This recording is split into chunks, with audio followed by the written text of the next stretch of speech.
Good morning everyone, welcome to new blog. আশা করি তোমরা সবাই ভালো আছো, আমরাও ভালো আছি। দেখো এখন সকাল 7টা বাজছে, আমি কাঠে ভাত বসিয়েছি, আমার ছেলে ডিউটি যাবে। এই যে ভাতটা বসিয়ে দিয়েছি অলরেডি, ভাতটা ফুটছে, গরম খুব।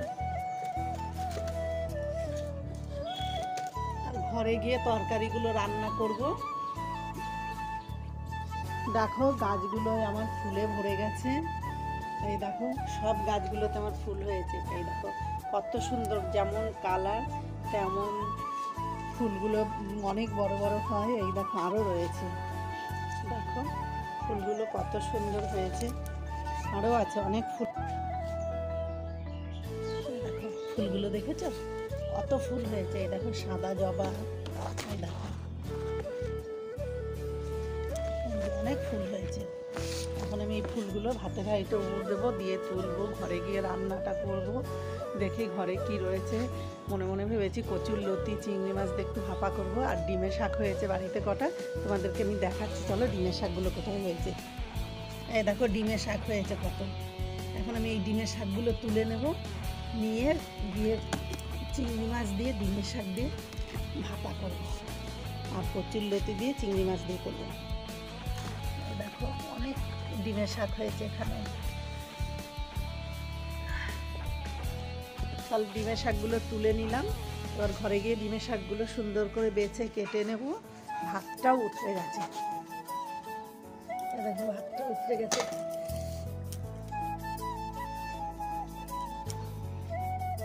তাহলে চলো ঘরে যাওয়া যাক। এই রান্নাঘরে আমি চলে এসেছি, এখন আমি মাছটা দেখি, বেছেই রেখেছি মাছটা, অবশ্য বার করে নিই ফ্রিজ থেকে। তারপরে তোমাদেরকে দেখাচ্ছি আমি এই ডিমের শাকটা দিয়ে চিংড়ি মাছের ভাপা আর কচুরলতি। এই যে কচুরলতি নিয়ে নিয়েছি, কচুরলতিটা দিয়ে চিংড়ি মাছ দিয়ে করবো। এই দেখো চিংড়ি মাছটা আমি বেছে ধুয়ে রেখেছি।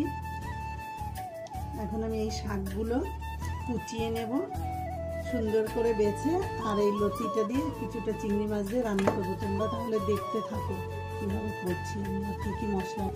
প্রথমে আমি শাকটাকে বেছে নিচ্ছি, আর লতিটাকে তো বেছেই নিয়েছি, আগে থেকেই রেডি করা রয়েছে। এইরকম করে আমি হাত দিয়েই শাকগুলোকে সুন্দর করে ছিঁড়ে নেব, পরিষ্কারভাবে টুকরো টুকরো করে কাটার মতন হয়ে যাবে। সব শাকগুলো বেছে নিলাম, সুন্দর করে ধুয়ে নেব। আর আমি এখন বেটে নেব গোটা জিরে, লঙ্কা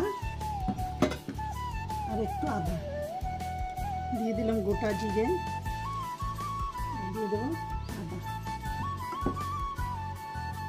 জিরে লঙ্কা আদাটা বাটা হয়ে গেছে। দু রকম রেসিপির একটাই মশলা হবে, আর শেষে একটা জিনিস অ্যাড হবে, সেটাও তোমাদের সঙ্গে শেয়ার করবো। পরে আমি চিংড়ি মাছের মাথাগুলো বেটে নেব। চিংড়ি মাছের মাথাগুলো বাটা হয়ে গেছে, এখন আমি গ্যাস জ্বেলে নেব।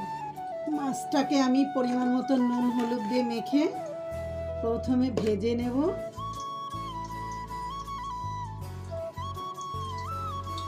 কড়াইটা গরম হয়ে গেছে, কড়াইয়ে আমি তেল দিয়ে নেব। একদম অল্প পরিমাণ তেলে আজকে আমি রান্না করব।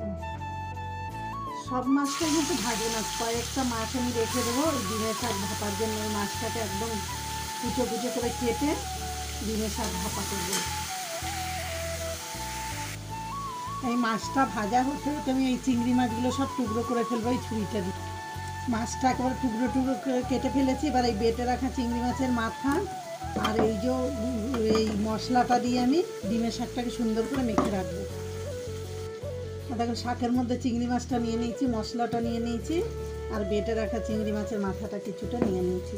এবার পরিমাণ মতন তেল, নুন আর হলুদ দিয়ে মেখে রেখে দেবো কিছুক্ষণ। দেখো সব কিছু দিয়ে মেখে রেখে দিয়েছি, একদম অল্প পরিমাণে তেল দিয়ে দিলাম।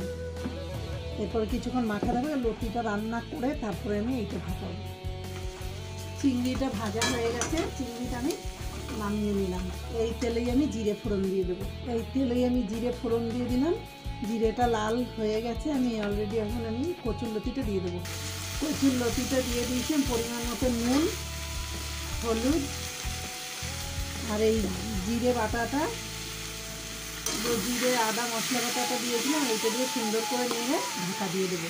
আজ আমি একটুও কচুরলতিতে জল দেবো না, একদম বিনা জলেই রান্না করবো, জল ছাড়া। এখন আমি লো স্টিমে ঢাকা দিয়ে দেবো।